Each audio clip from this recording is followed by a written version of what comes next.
Hello ladies and gentlemen, An Idiot Imports is sponsored by PlayAsia, and this copy of the game you're about to see probably came from them as part of their sponsorship deal, unless I very specifically say it didn't in the video. If you want to support this series, use the link in the description to go to PlayAsia and buy an item or two. It'll help me out and increase the budget I get for import games. You can also use the coupon code BLUEVITA at checkout to save a bit of money, but it won't count towards my sales if you don't use that link.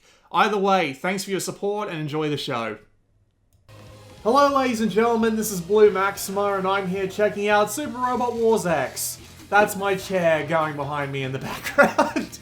Wonderful. So, this is the latest in the ever-long Super Robot Wars series, and I apologize it took this long to get to you, but, well, this is a long game and I've been really busy with Flashpoint for the last couple of weeks. I'm going to continue being really busy with Flashpoint for the next few weeks. So, yeah.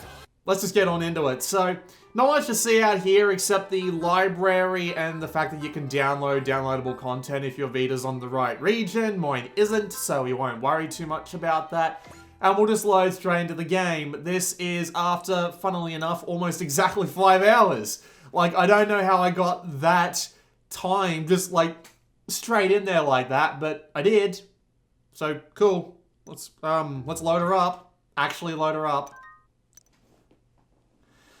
So, if this looks familiar, you've probably seen my videos on both Super Robot Wars Z3 and Super Robot Wars V, because these games, gameplay-wise, don't really change much. The general idea is that Super Robot Wars is a massive crossover of over a dozen, like there's like 24 franchises in this game. Everything from Gurren Lagann, as you can see over on the right there, to Gundam, to Mazinger, to Brave Getter Express, I think the name was. Like, if we can actually go have a look in the library, and you can see all the different mechs and series that are represented in this game. I think there might be a series. Yeah, series introduction, yeah. So, here's all the series that are in this game. Okay, so it's not 24, but it's pretty close. We're looking at about 20. So, 20 different mech series that are all destined to show up at some point, with both heroes, villains, their mechs, their general stories and all of that, all combined into one gigantic cluster. And I'm not that into mech anime, not that into it. I haven't seen, in fact, I don't think I've seen anything that was in that library except Zeta Gundam. I love this just because of the general idea of it, and they usually do a really good job at pulling off the whole crossover thing. So, let's go and have a look through all the options and menu stuff before we go hop into a mission, because we can't look through it once we've actually hopped into a mission, and missions in this game can be really fucking long. So you got your different sound sliders here. You can even change some of the background music. Notably, there's a premium sound version of this game that includes something like 100 different background music tracks from all the different series that are represented in it. And you can even change whether or not they'll play individually, or if they'll all start from like the middle or even the very beginning, which is actually kind of neat. You can also change your squad name, which by default is X-Cross, which I've just left by that by default, because why not? You can also switch your difficulty down here. There's beginner, standard, and expert. If I remember correctly, expert is locked to hard. Standard will vary between normal and hard, depending on how many SR points you get. We'll get to that. And beginner is always on standard, is always on normal, and you'll get extra rewards for winning missions, so that the game isn't particularly hard. The thing is, other than one mission, which was a massive pain in the dick for no discernible reason, this game's pretty easy. Like, even for me. I'm not that good at strategy games, and even I'm having an alright time, so there's not really that much to worry about. So let's go have a look around. We can come and check the pilot list if we like. We can see their skills, their spirit commands, which are basically spells they can throw out at pretty much any time. And you can also see their individual stats. You can see the mech that they're in and the weapons on that mech. And they've all got their own individual stats as well. So you can see I've also got a power part on the Gurren Lagann, which will give it a few extra stats here and there. And you can also check its weapons. All the weapons have different things like energy costs, ammo. They'll need a certain morale or skill, and they'll need, yeah, they have their own hit bonuses, criticals. You can see everything here. What's here is more or less what you get, right? So, you can also just see an overall thing of it there.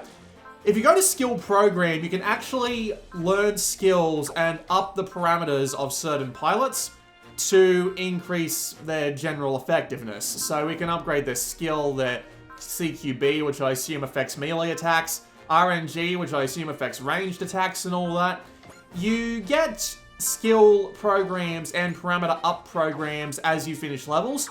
You can also use your tactical points, which you earn during missions, to use skill sets, to get skill chips via these skill sets. And these can be applied to your different pilots. So, support attack, for example. If you apply that to someone, you can do an extra attack when someone does a regular attack and add 50% damage onto that. Apply that to, like, your best attacker that stays in roughly the middle of the horde, and that will be really useful. You got tons of different skills here. Unfortunately, you can only unlock them linearly, so I have to do supply parts to get SP up, to get maintenance skill. You've also got parameters here, so you can get the different ones here that increase their terrain handling and individual stats, and you can also get special ones. So increase unit movement by 1. That's actually a really powerful thing. I don't have very much here because I'm at the very beginning of the game. This game's got 50 scenarios in it, and I'm only at scenario 11. So yeah, this game's got at least 40 hours of runtime on it. Combine that with the fact that you can't see the majority of this game in one go because you have splits that happen depending on both your gender and your own personal choice. And yeah, you've got like at least 2 playthroughs there if you're being really picky about it. So you can go to the vault to buy both power parts and magic customization items. And you can also see things like cutscenes. For the most part, cutscenes don't actually have anything in the way of voice acting or anything like that, so I'll just let that run in the background there on auto. The cutscenes themselves are fine. Like, personally, you do kind of need to have information about the series the characters all come from in order to actually get the maximum amount of understanding about it. But the way that they've written them actually does help you get a little bit of a sense of the characters and who they are and who they're fighting, which is really nice because it means that even if you are a beginner, you do stand a chance of being able to jump in and seeing what it is individually like. Like, for example, back in Super Robot Wars X, the main ship, the main people who came with the ship were the Space Battleship Yamato people. And that made me interested in going and seeing what that series was about, and so I did, and I ended up loving that series. So if that gives you a rough idea of what's going on, well, all the more power to it. You can buy power parts here, and as you can see, you can unlock some over on the left there, and they'll do specific things like full armor coating, which I've already applied to the Gurren Lagann, max HP 1500, 300 armor, and renders all special attacks ineffective, which is actually really powerful. You can also come here to sell them for extra tactical points. You can also use magic customization, and when you come here, basically, whenever you've got enough money, or should I say tac points, you can apply different boons at different levels. So for example, recover 10% of maximum HP and energy at the start of the player phase each turn, adds to abilities that recover HP and energy. I thought that was useful, but I could also pick increase the amount of SP recovered at the start of player phase from 5 to 8, and Force Boost. All ally pilots gain 2 morale at the start of the ally phase, which is good for getting the really powerful attacks out. You can choose how you want to play, more or less, and you can see that it goes through 6 different grades, and these different abilities are all quite useful as time goes on. You have sub-orders, which I haven't unlocked yet, but if it's anything like Super Robot Wars V, it'll basically just let you train up other pilots in the background, which is nice. So if we go to the mech list, you can see just the general mechs and what they all are. I've got a bunch of different series already. If you hit this, it doesn't actually work out here. In the cutscenes and stuff, you can hit scroll. I'll show that off in a bit. But you can come here to see all your mechs, obviously, see what their weapons are. But if you go to customization, this is where you can come to actually level them up. So, everyone has upgrade fees for all their general things, for their weapons, for their individual stats here, and they all cost money. Generally, you want to upgrade everyone to be roughly even, but then again, you might be able to just, if you want to, you can upgrade like one particular robot to be as strong as you damn well please, and you can just fight with them. You can fight with one dude if you feel like it. Probably won't do you much good because you have to deploy like 10 robots at once on most missions, but you can do it if you like. I'm not going to stop you if you want to try. Okay, I'm just going to spend the rest of my money. There is also power parts, which as I already explained before, you buy them at the shop and you can equip them here. So if I could equip the multi-sensor here, or I could unequip it, I assume just by selecting the same... Oh no, remove. So yeah, you can see that it goes up and down, nothing too out of the ordinary there. I won't worry about the power parts that I've got. I don't think I unlocked option parts in Super Robot Wars X, so I can't fill you in on that one, sorry. You can change the pilot of certain mechs, and the other pilots can actually have higher stats, which might make them more useful in that mech, so there you go. You can see what all your spirit commands do here, which is nice. You can also check out your skill sets, which will also say the same thing. And you can also go to your special abilities, which are same basic thing, really. So yeah, special evasion type, completely evade enemy attacks. Sounds useful. And your options here, as I've already shown off. Your network is where you come to check out your bonus scenarios and get DLC. As I said, I'm on the wrong region, so I can't actually do anything related to that. And of course, you can save and load anytime you're in the intermission, which is, you know, perfectly good. So, not that much else to do, let's just head on to the next map. It's going to give us a cutscene, and it's probably going to go for about 5 minutes. We get to see the world here. The general plot of this game is... I'll turn the speed of the cutscenes down a little bit so you can read it. It was going a little bit faster before. But so this is...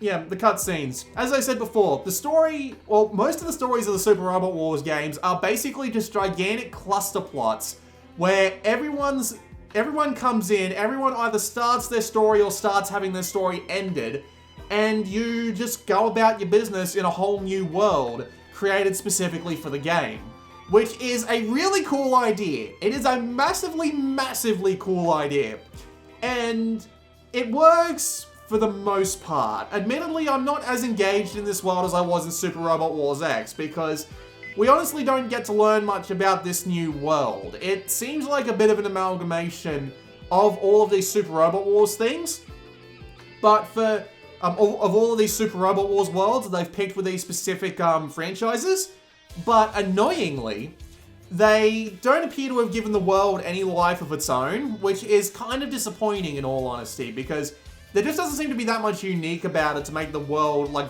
to make you want to save the world. I mean, sure, you want to save the world normally, that's absolutely fine, but there's nothing really that special about it, and you're here mainly for the interaction between all the characters and all of their inter-series connectivity, which is absolutely bloody ridiculous most of the time, but again, might not appeal to you very much if you don't know what's going on within the story, and that kind of sucks.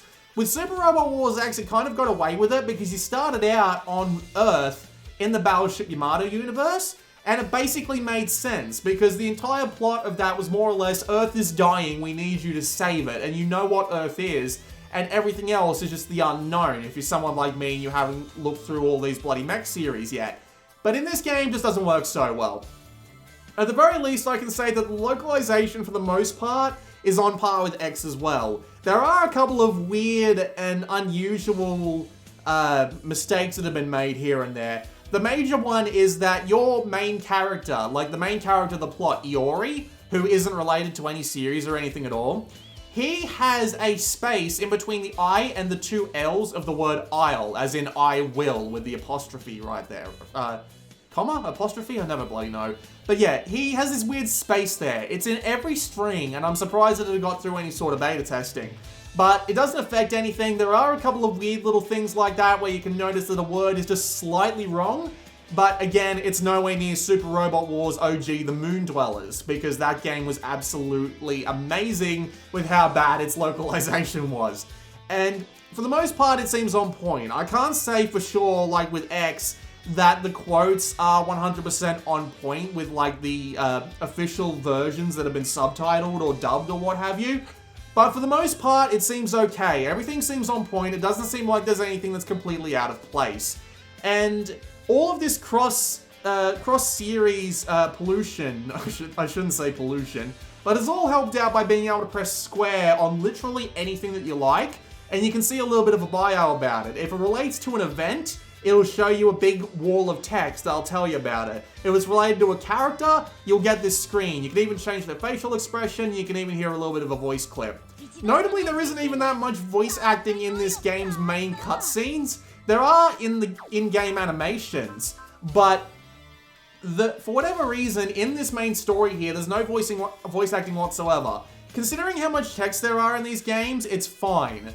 But, for whatever bloody reason, just at random, sometimes a random voice clip will start playing when someone's, like, say, doing something. The only time it's actually happened in this game is when this random character in this, like, pre-industrial world suddenly starts talking on a telephone to their grandmother. It doesn't make any bloody sense. I assume that was mainly because that was the main theme of the story. But that's the only time so far I've heard a voice clip cut in, and it's just weird. For someone who hasn't seen the series that's related to, it's just weird. I can't remember what the name is, but trust me, I'll recognize his character art when I see it, because they're recognizable. Let me put it that way. But yeah, for the most part, it's still somewhat engaging, seeing all these characters get together, talk about their motivations, talk about what's going on with them. It's a bit weird to see a character named Alba when I previously almost binge-watched New Game, and New Game has an adorable little girl called Alba. And trust me, the guy named Alba in this game is not an adorable little girl. Although there are fairies. I'll give it that. It does have this whole strange new world thing going on, which I do kind of like, because it lets them get a little bit out there, especially when you've got Mr. Birdman over here. Good timing, by the way, Mr. Birdman. But yeah, it is interesting. I'll give it that. It's not as interesting as Super Robot Wars X, but I will still maintain that it is interesting. And the characters here are all... well, some of them are annoying, but for the most part, it's fun. It's very, it is very anime tropey, but, you know, it's Super Robot Wars. It's literally robot anime all mixed up inside a big bloody shell of a game, and it's ridiculous. But yeah, you get the general idea of how the cutscenes work. These are also really flippin' long, like seriously. The amount of text you have to read in this game is bloody ridiculous. There are tons of cutscenes, and even going through them at like a skimmer's pace can still take anywhere in the realm of 5 to 10 minutes. I'm going to let you read as much of it as possible, just because I want you to see that the localization for the most part is on point, and doesn't seem to be too off base, and does have a pretty good difference between all the characters. There doesn't seem to be that many problems in the way of something like character voice, which is something that's come up from time to time. There's Wataru. His friend is the one that picks up the bloody phone out of nowhere. Mr. Birdie. That is ridiculous. There he is! Shibaraku. He's the guy who just picks up the random phone and starts talking to his grandmother. I like his art. Like, I really like the art of these games, but this guy here is actually really cool. Just look at him. He reminds me of Yajirobe from Dragon Ball Super. Or just Dragon Ball in general. I'm going to speed up the automatic cutscene pace here. I do apologize for that, but if I don't speed it up at some point, we're never going to get through it. I could skip it as well. Oh, by the way, don't press LR and start at the same time, because that will reset you back to the main title screen, and it will not save. Yeah. Guess how I figured that out? Trying to figure out how I could skip an end of level cutscene. Unfortunate for me. So, there's probably going to be another cutscene here. I'll keep it on Auto 4 just for the speed of it. But you can see how you can still see how it all works. I apologize for taking this long to get into gameplay. I try not to do that. Oh no, we actually get to Sortie first, which is very good actually. So, we can come to the setup menu, and it does actually let us like customize our mechs, change our pilots and all that before we go in. So if you forget to do something, that's actually pretty nice. Here's our objectives. So we do have the SR point conditions. I'll get onto that once we're actually in the game. We can also change our placement of our mechs once we actually choose to sortie them. My mechs, it doesn't really matter, because I've got them all pretty buffed in the move department, so we'll just select all of them and immediately sortie. So yeah, I have 13 mechs, 2 battleships, and a hell of a lot of ass-kicking potential. More or less. Generally, you want to be doing that, which is really nice. It's just really nice being able to have this gigantic army of mechs that you can just move out and wipe the floor with anyone at any particular time. But anyway, yeah, there's Iori. You can tell that he's the original character because his art is so completely different from everyone else you've seen so far. Looks like this is going to be a pretty basic fight, but I'm going to bet my left nut that there's going to be a second half to it, just because there's no way that this is the only part of the fight. There's Ange again from Cross Ange. I don't know how she keeps turning up in these games, because I didn't realize Cross Ange was that popular, but there you go.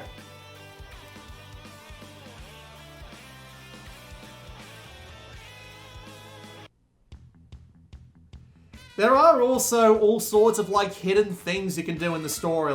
Like, just to use an example, I have looked up the flowchart for this game, so I know this secret. There are a fair few secrets in this game, some of which you'll never find yourself. But this guy, Todd, from, if I hit, hang on, I might be able to get his, no, I don't think I'll be able to get his bio up. That's unfortunate. But yeah, Todd from the series that this guy is from here. You can actually, if you get Sho over to him, attack him, try and persuade him and all that enough times, you'll actually unlock him as a bonus character later on in the game. It's pretty neat. There are a few secrets like that in this game, and as I said, there are also branching paths that you can do from time to time. They'll actually end up with you getting different units and seeing different parts of the story, because, you know, that's just the way it goes in these sorts of games. So, it actually works really well, and it gives you a bit of gameplay incentive as well, because, well, without the, say, Super Robot Wars, the Super Robot points, SR points, there wouldn't be that much to do in this game. Admittedly, the strategy itself, while being relatively deep, is still a little bit easy, at least by default. So, we do want to try and, make it as hard for ourselves as possible, and that's what I'm going to do. What was the, objective again?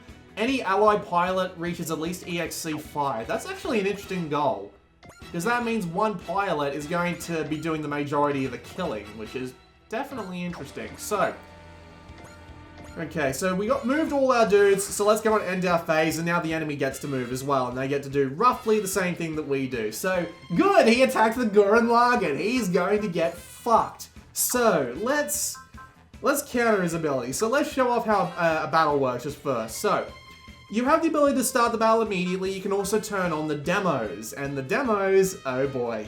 We'll leave that just for now. You can also turn on a spirit command. And spirit commands can be done from other people to you, or you can do them to yourself. Generally, the main pilot will have the most access to their skill points and their skill point abilities, but you can also use some like co-pilot's abilities as well. And you can use these as much as you like. So yeah, I can reduce the damage I take by 87.5%. But the Gurren Lagann is super powerful, so I don't need to do that. There are also other spirit commands you can use. You do also have the ability to use a support attack. If someone who can support attack you is within range and they haven't moved yet, they'll actually add on an extra attack on the end. They'll do extra damage.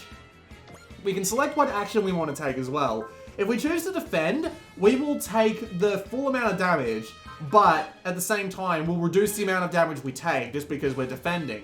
You can also choose to evade, which will bring down the overall chance of you getting hit, but if you get hit, you will take the full non-damage reduced damage. Non-defense reduced damage, I should say. But what we're going to do is we're going to counter him, because we're going to kick his ass. As you can see, our hit percentage is at 100%, and he has only a 60% chance of hitting us. So let's see how it plays in the absolutely adorable, but also at the same time, completely awesome two-dimensional animations. Alright, he hit me. How much damage did he do? 300! As I said, I am super fucking powerful. But your evil doing ends here.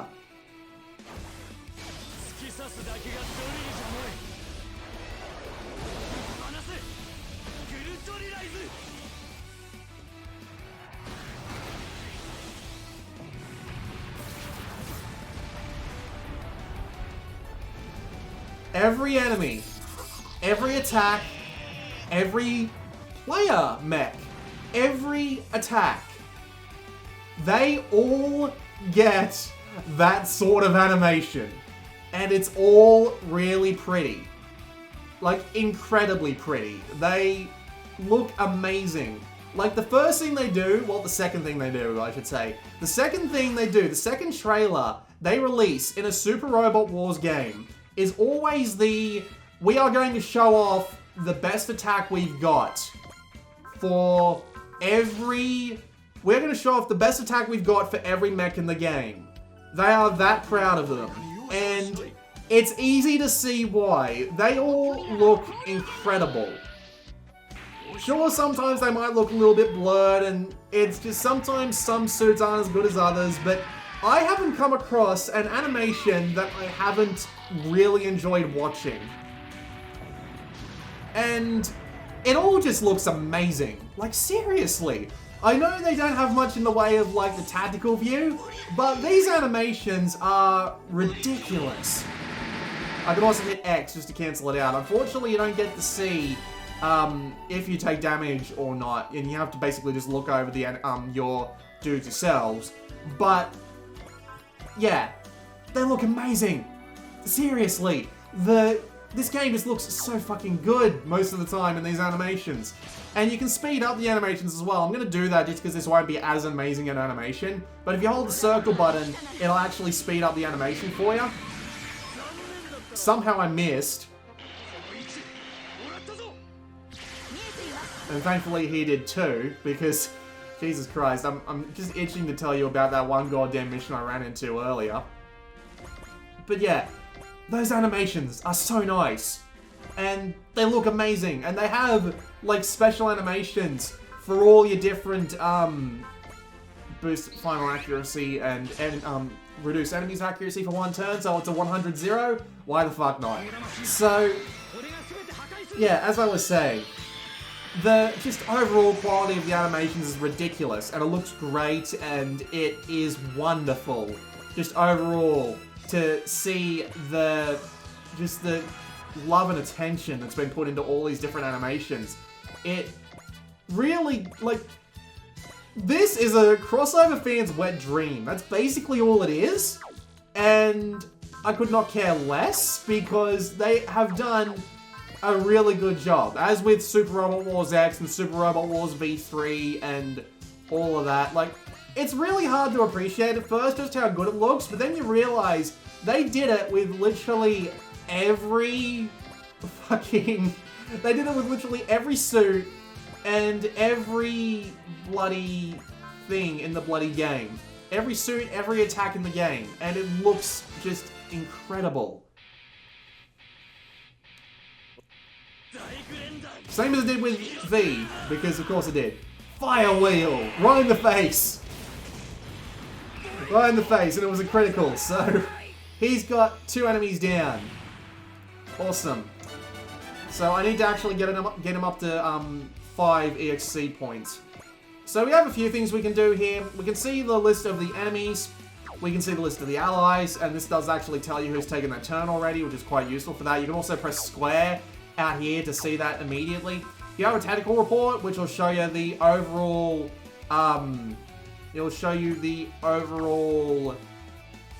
stats of the game so far. You can come here to change your options, and there are a few extra options you can do here. So you can change whether or not it'll display a certain color for your forces and their forces. You can change how fast they'll move. You can change what the square button does, how the cursor moves, and some of the things to be displayed. Not too much out of the ordinary.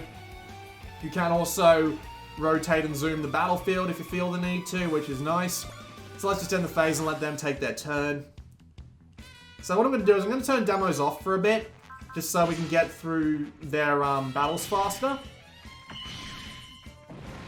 But yeah, basically everyone's going to attack the Gurren Lagann, and they're going to get the floor wiped. That's basically what they're going to do, because the Gurren Lagann is just an overpowered POS at this point.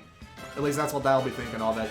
So you can see that every time you get into a battle, you'll get, every time you get into a battle, you get XP, and you level up from that. And that's how you increase not only your abilities, but you also get extra spirit commands and pilot abilities out of it. All pretty basic stuff, nothing that isn't too hard to understand. I'll get into explaining the full, actually, what's his name here? Gurren Boomerang, sure. I'll get into explaining the more in-depth mechanics of the strategy once we get out of his turn. But yeah, I got my Super Robot point, which means that I'm guessing... Activate Spiral Power! Yes, that happens from time to time as well. You'll often get like little cutscenes from, You'll often get little cutscenes from the animes in particular that these suits are representing, which is a pretty nice thing as well. And it's just all really good stuff. Like, it's a really well-produced crossover. It has, like... If I was a mech fan, I couldn't imagine what else I would want in a massive crossover like this. Like, seriously, what else could you want? The mechs look amazing. You have the ability to drop 15 of them at a time onto the battlefield. You can upgrade them how you like. Use what attacks you like. Bring out any combination of dudes that you want. Some people might be disappointed their favorite series don't get represented, and that's generally been one of the main complaints from series veterans, but as someone who hasn't been playing these games for very long, mainly due to the language barrier, I can't say I'm displeased at all. But anyway, let's get back into it. So we've got a few things we can do. You have the ability to move and attack. These are all pretty obvious. Some weapons will require morale, which you earn over turns. Ammo and energy are pretty obvious. You start out with a full energy tank and you need ammo every time you deploy. Sometimes you need skills. Sometimes the terrain doesn't work with you. You can be out of range. And you don't have the ability to move and fire. So, you know, obviously there are some weapons that you just can't move and attack with. Sure, let's show off a battleship.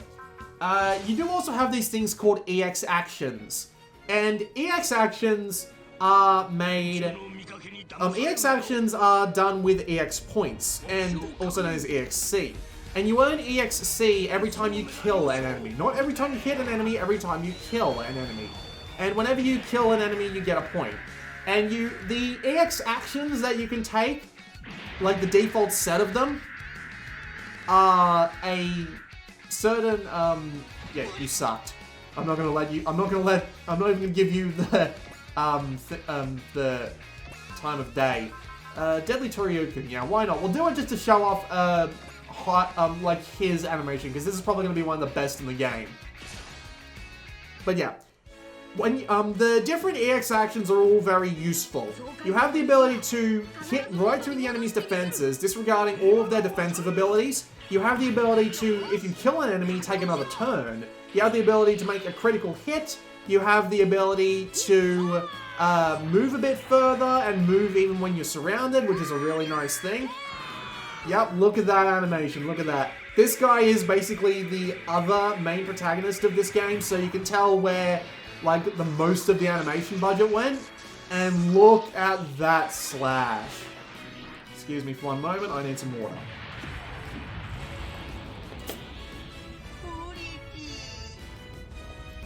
Aw, getting blown away is my job after all. You poor thing, I feel bad about killing you now. That was awesome, I agree. I absolutely agree, that looked pretty sick.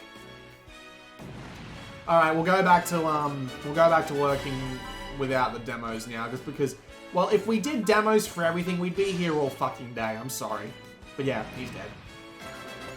I should probably try and attack this big dude before he gets too close for comfort.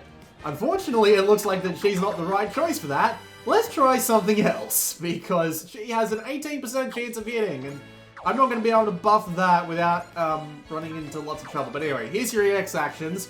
These are available across everybody, and they all do what they say at the bottom of the screen there. The ships also have EX orders, or extra orders. So, we can emergency retrieval, we can up everyone's stats, boost the morale, boost some EXC, and restore actions to an ally unit within wow, that's actually really powerful. No wonder they give it to you if you get 5. And of course, spirits is just your spirit commands. There are other things that show up as well, like I imagine when robots show up that need their mates around in order to do specific things, that'll happen. I can actually repair using this tank, but I won't do that because I don't really need to. I'll just stand by up front there. Yeah, let's just try and get rid of some of these. Let's just get rid of some of these bastards. Actually, yeah, we'll send the Gurren Lagann into attack because the Gurren Lagann is definitely what we're going to want to actually do this. So, let's smash hit. so his attack will hit like a truck. And I will actually show you the demo for this one, because this is another ultimate attack.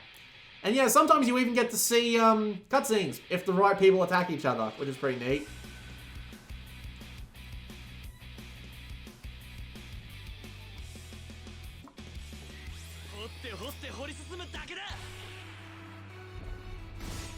I don't know the plot of Gurren Lagann at all, so this is amazing.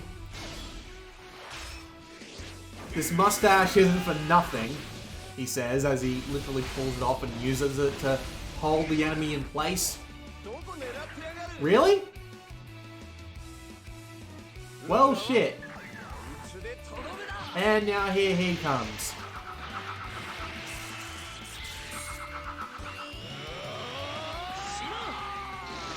Bollocks. Well, that was a waste of energy. There are other things that I'm not particularly talking about. Like, yeah, this guy couldn't fly. I mean, that sounds like the dumbest thing I've ever said, but yeah, this guy can fly. And he can land as well, and that apparently does something. I'm just going to get through the rest of this. I forgot to turn the demos off, so I'll just close that. But yeah, hang on, my objective is to defeat him, isn't it? Well, alright, I can just make the second half of this battle come faster if I attack him, so that's probably what I should be doing right now, just to save you guys some time. You've seen how grunt combat works, more or less, so let's go and actually try and beat the crap out of this dude. Spirit Command, do you have, yeah, you have, Intuition, which I can use. Unfortunately, no other commands really worth noting, so let's just turn that off and try and beat the crap out of him some more. Yes, there is apparently an ability in this game called Lucky Star. That's kind of amazing. Yeah. Right, I'm going to grant her 100% accuracy via the usage of another pilot's Spirit Command, and then I'm going to focus to make it so that he only has a 1 in 2 chance to actually hit me. Let's hope this works. Yep, she dodged it. Very good. Let's put the cutscene back up to automatic. Oh, fuck. That's not good. What's that light? It's HP regen, dumbass.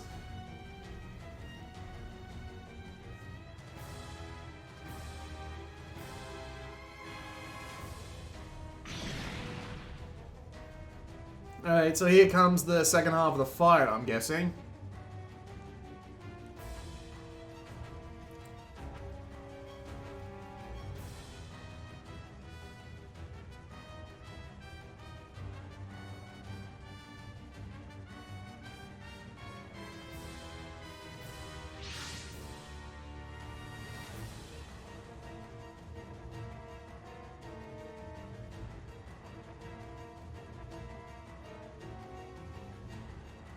Is it a bird? Is it a plane? No, it's the Bilbine. The fuck is the Bilbine?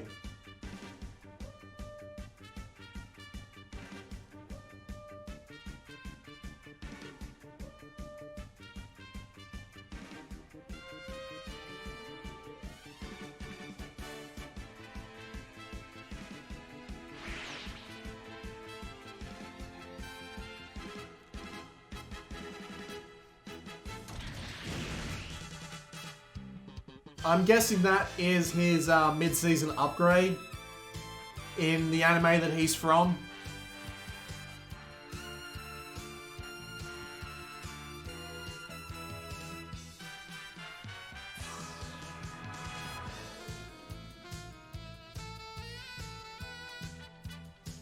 Defeat Verez again, but I can't lose Show or Marvel, yep, it's them, so... Right, that's going to suck. Oh crap. I need to get dudes over there, like, right now. So, let's get this battleship over there so that, well, yeah, I can retrieve anyone I want. That's probably a good idea in the grand scheme of things. Let's get everybody who's going to be a bit too far away back on their relative ships. Because now that he's on the ship, I can sort him out next turn and I'll have, like, full health and all of that. But... how long is he likely to ask? I'm last? I'm gonna guess not long. Right. Who else do I have left to move? Vigna, we'll put her in the ship too. And... Oh yeah, these two can attack as well. Let's see if we actually have anything that's worth attacking with. Right, if I get in range, I can use the Hyper Aura Slash. Let's see if, oh, my Aura Power needs to be level 6. I'm assuming that's a pilot thing that comes up eventually. We can just use the regular Aura Slash. Use both a Bullseye and Flash, or I can just completely evade the attack and not waste the personal points. Alright, that works. We'll just do it without the demo.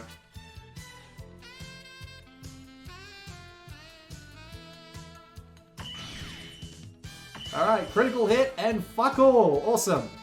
Fair enough. Right, and, well, we can try and attack with Marvel as well. We can try. Oh, she has Persist. Perfect.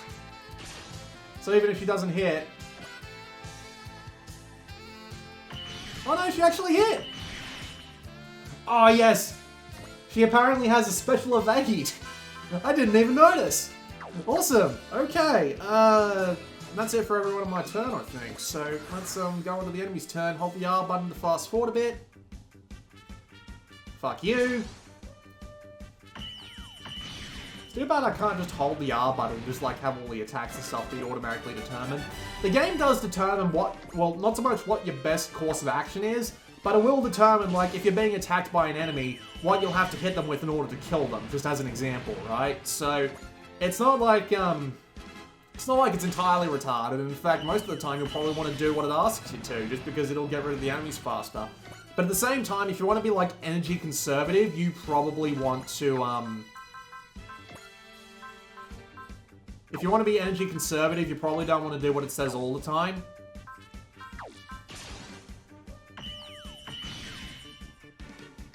Damn, almost killed him. I'm going to evade just to save the energy. Like, that's a 6% chance to hit. I don't think he was going to touch me. Radion. It's a weird fucking name, mate. I'm so sorry. Well, he took the hit, but he's fine. Back on mission, I think it was like mission 4, I had to play that mission something like 4 times, just because the game was such a dick that those red dudes there was like 6 of them, and they would somehow consistently dodge 85% chances to hit, and then hit back at like 35%. Not even 35, 15%. It was ridiculous. Like, I am seriously not even kidding you right now. 15 to 16% damage, chance to hit. And they still somehow hit. It was ridiculous. Right, well, we'll get him back. We will move this ship closer. We can apparently use the Valantia combination, or whatever it says. Focus, why not? Dead. Even with barrier, which usually reduces those sorts of attacks, it just fucking dies. Awesome. Yeah, move everybody over there as fast as humanly possible if we can. We're almost there, but thankfully it doesn't look like it's going to be too much of a big deal. There's usually nothing in the way of... Well, there hasn't been that much in the way of terrain obstacles. There was like... The mission before this was actually a gigantic fucking tornado. Transform? Oh, cool. I can even attack with it. I have literally no chance to hit. Let's not do that. Let's transform back. Thankfully, they don't actually hold it against you if you decide to do something like land or transform. Oh, wow. 0%. That's not good. Now you're fucked. Oh, man. Alright, you dead? You're dead.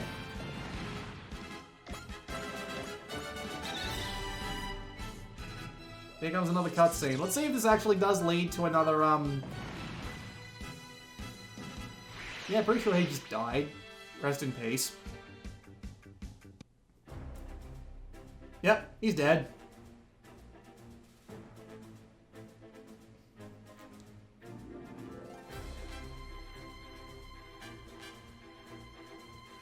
No, that was actually the end of the mission.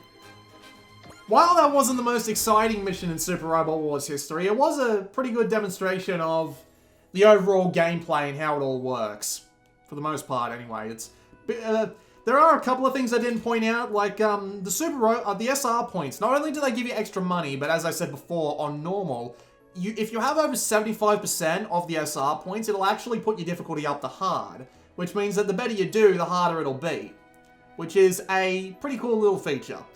And there are a couple of other, like, really minor things. There is a tutorial you can go through, but for whatever reason, they won't let you do it. Well, they actually let you do it outside of the main game, but they don't actually put it, like, at the beginning of the story or whatever. But, yeah.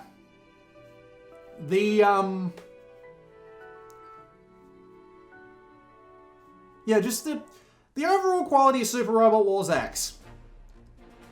Personally, I find myself a little bit drawn more to, Super Robot Wars V than I do Super Robot Wars X, just possibly because of just the overall scenario. But it's still got the same gameplay, the story is still as well done as it was before, all of the different crossover potential, not to mention what they've done already, is always pretty cool. And just, yeah, everything's about the same, more or less, but at the same time that means it's still good quality. Good animations, good strategy gameplay, a good amount of options for customizing your mechs and your pilots, and all of that good stuff. Whether I'd recommend V or X for your first one, I'd probably recommend V just because you can probably get it cheaper at this point. But if you want to go pick up X, I don't see any reason really not to. So yeah, that's pretty much it. That's dead on, more or less. I don't really have that much else to say, so yeah, that was a quick look at Super Robot Wars X. Worth your time if you feel like playing it. Simple as that, really. Good crossover, good strategy gameplay, good amount of customization, and yeah, it's got pretty much everything I'd expect in it, so there you go. This has been Blue Maxima, and I will see you all next time.